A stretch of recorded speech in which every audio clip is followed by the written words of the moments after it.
this video, I'm going to tell you how to edit footer text in a WordPress website. Right now, as you can see, we are into WordPress website admin dashboard, and in the left side toolbar, we are having an option of appearance. You just need to move your cursor over the appearance and then click on customize for customizing your website, right?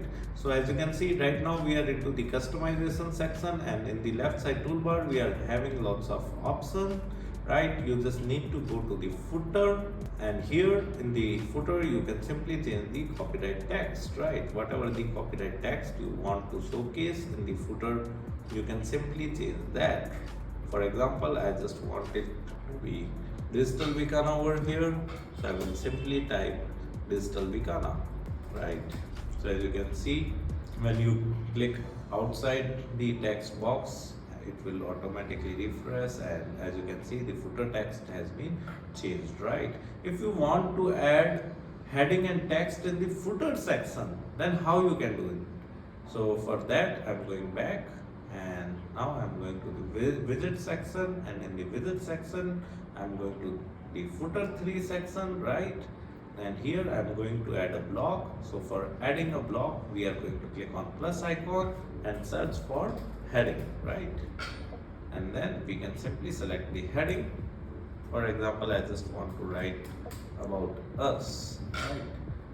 Now I'm going to add one more block by clicking on the plus icon in the left side toolbar itself, and here I'm going to search for text editor widget.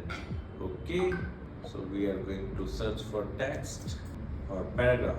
Okay, we are going to search for paragraph, and then we can simply write we are or digital marketing institute, whatever the text you want to showcase to your users, right? You can simply write that. So as you can see, the heading and the paragraph has been added in the footer section. So this is how you can simply add or change the footer text in a WordPress website. Apart from that, if you want to learn more about WordPress website, I have mentioned my blog link in video description. You can simply visit my blog and read articles related to WordPress with video tutorials. And if you are interested in learning digital marketing in detail, then also I have mentioned my website link in video description. You can simply visit my website, explore our digital marketing course, and you can purchase the course directly from there. Thank you so much. If you want to learn digital marketing for free, then subscribe Digital Bikana YouTube channel right now.